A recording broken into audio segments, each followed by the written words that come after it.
Boa tarde, meus irmãos de Sinai. Hoje, 13 de janeiro de 2024, gravando no ambiente externo aqui da casa, né? Aproveitar que é verão. E eu queria já ter comentado, ter feito esse vídeo há mais tempo, porque eu fiquei esperando, porque eu queria comentar sobre a guerra do Hamas com Israel, né? Mas quem morre primeiro na guerra é a verdade.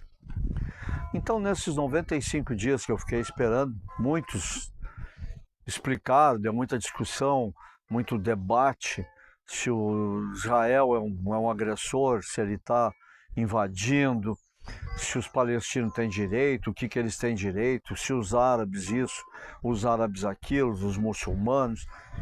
Eu já tenho uma opinião formada sobre isso, já está gravada no canal. Então, nós vamos partir daqui.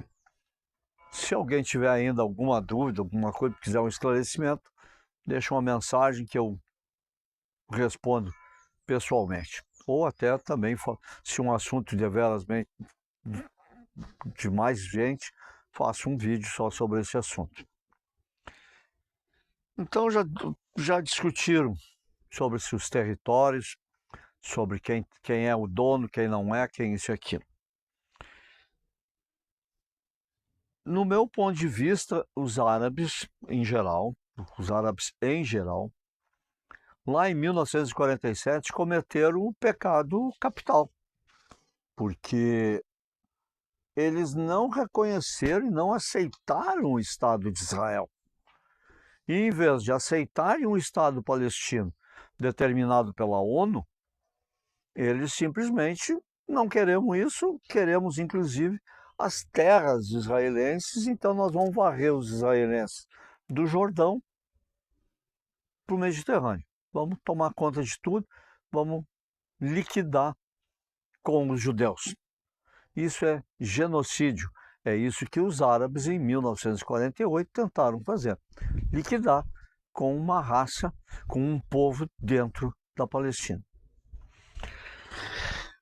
E como eu disse no início, a verdade é a primeira que morre, mas ela também mostra muitas verdades. E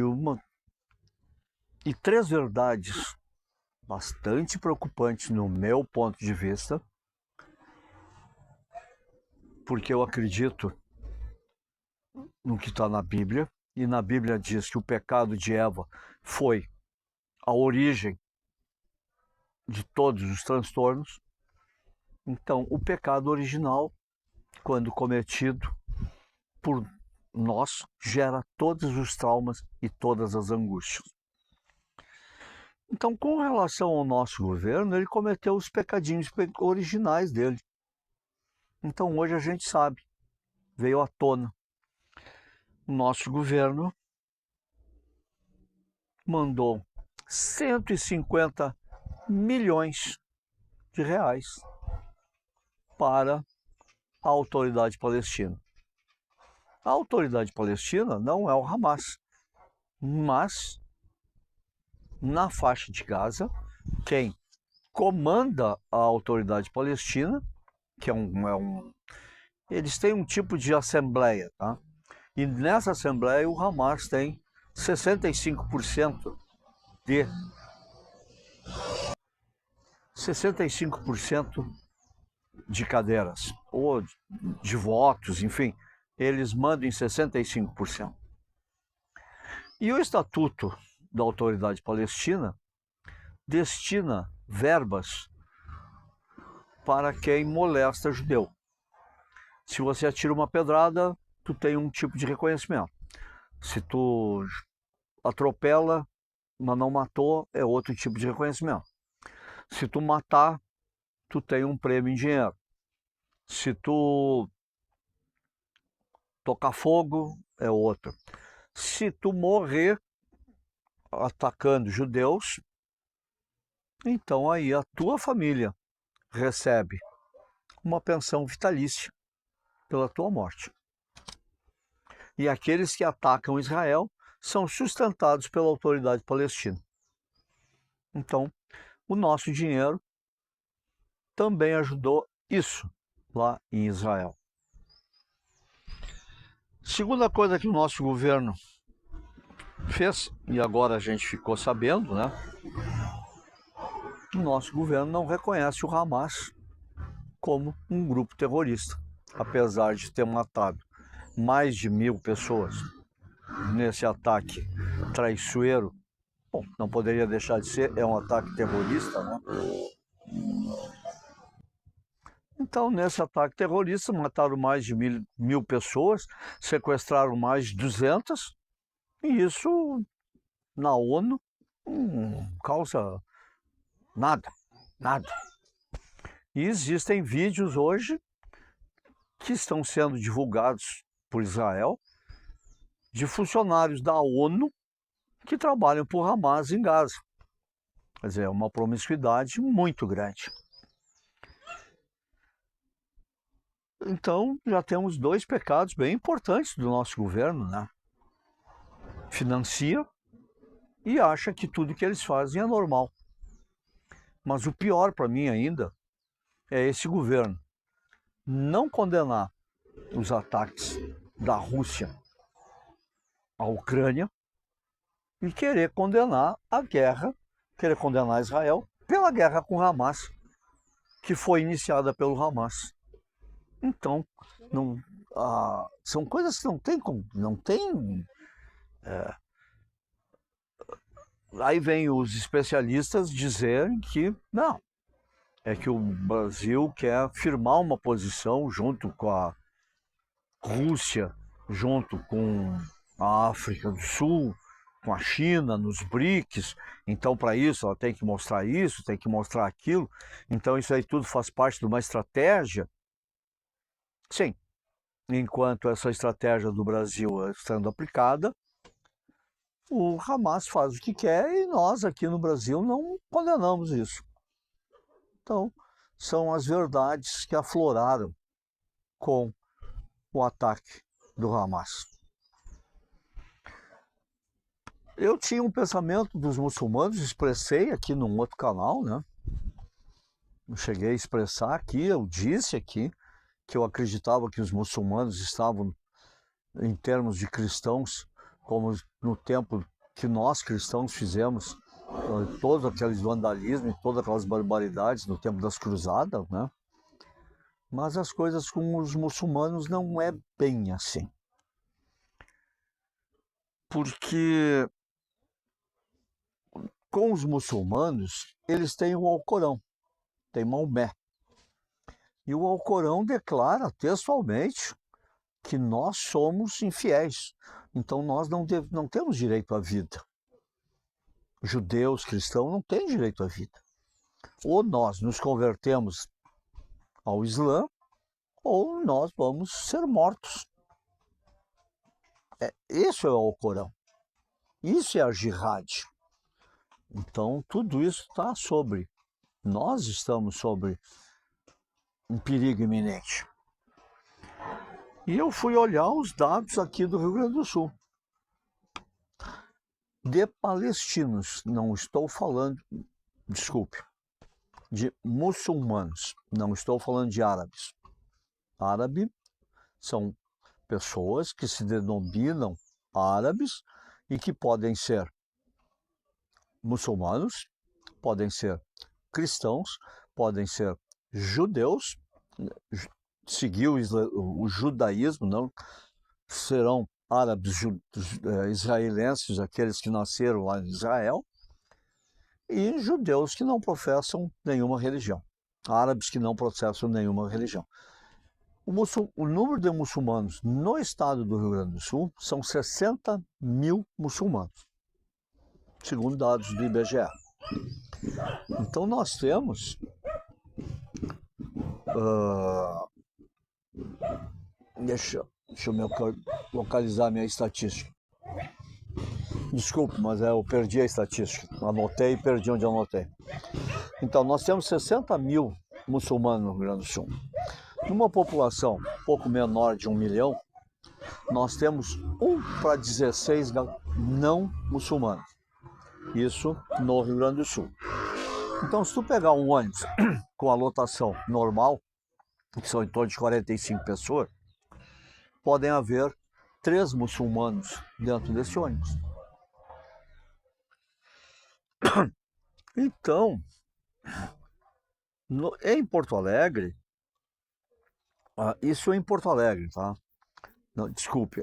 Sim, mas Porto Alegre tem 1 milhão de habitantes, né? Então, em Porto Alegre, se tu pegar um ônibus, a possibilidade de ter 3 muçulmanos dentro do ônibus. E eles já decidiram o nosso futuro. Nós não somos muçulmanos, nós não nos convertermos, morte. Essa é a mentalidade muçulmana.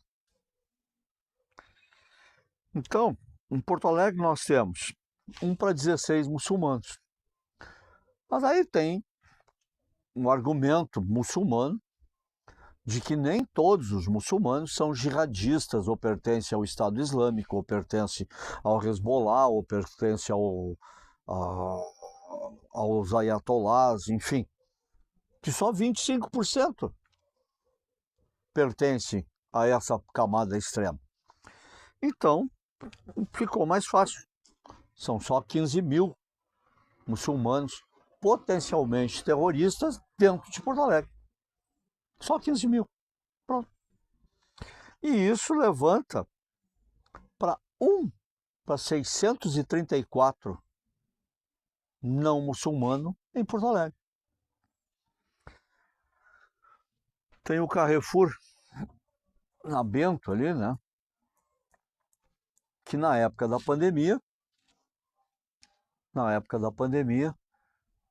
ele botou um cartaz lá. Só permitimos a entrada de até 2.500 pessoas.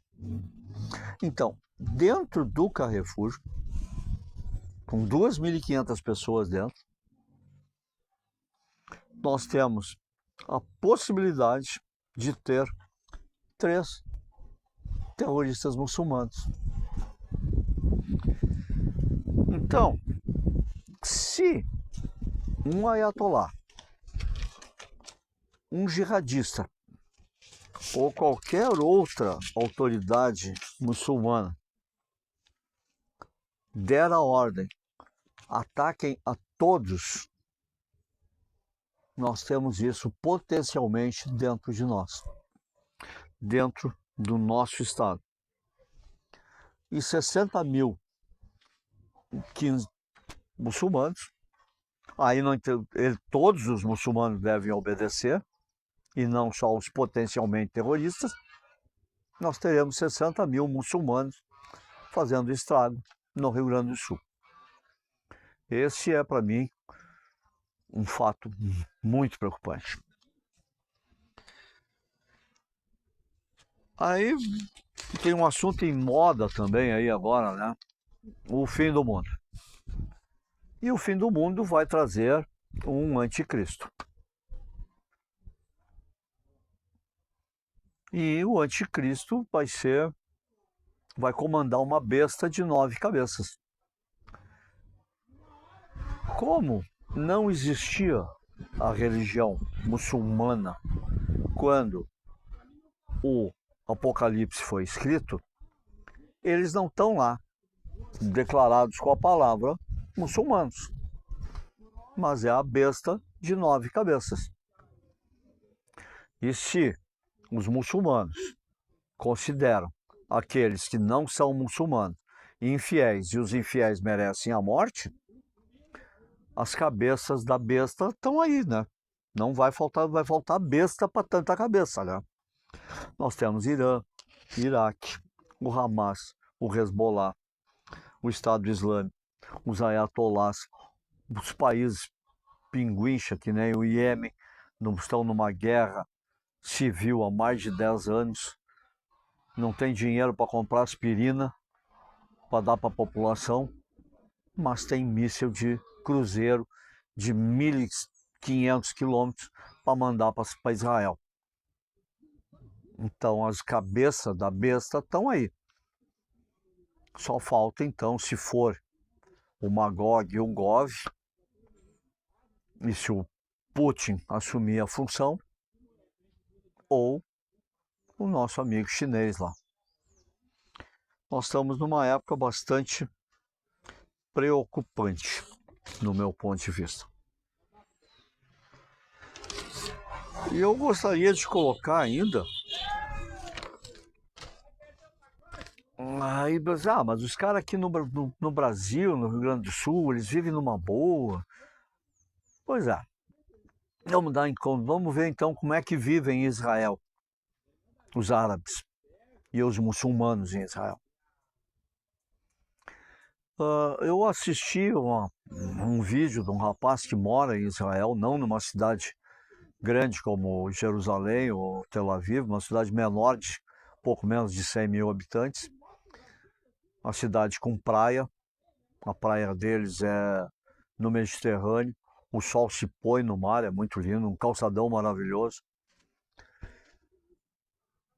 Então, lá nessa cidade vivem árabes e judeus. Existem árabes, como eu já comentei, cristãos, poucos, árabes que não são muçulmanos, poucos, árabes muçulmanos e árabes israelitas, poucos também. E trabalhando em Israel, Israel paga 7.500 shekalims de salário mínimo. Eu não vou fazer a conversão para o cruzado, que é um valor que nos deixaria abestado. Mas multiplique por 1,50 e vocês vão ver do que eu estou falando.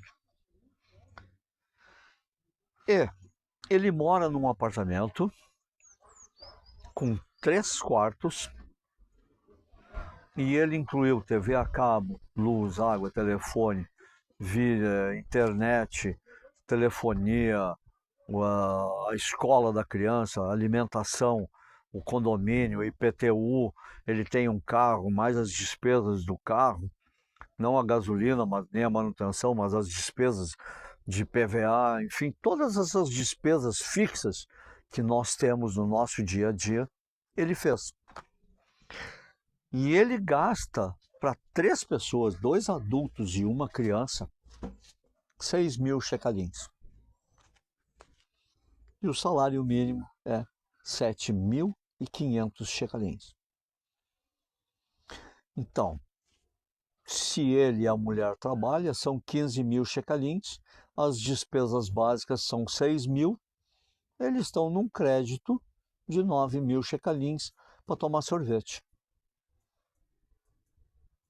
E os palestinos que trabalham em Israel, eu vou tirar do grupo árabe, os palestinos que trabalham em Israel recebem esse salário. E eles acham ruim. Preferem jogar pedra na Geni e receber uma pensão do Hamas ou da autoridade palestina por ter matado um judeu. E aí não interessa se o judeu é militar ou civil. Fim de pau. Judeu ganha pensão.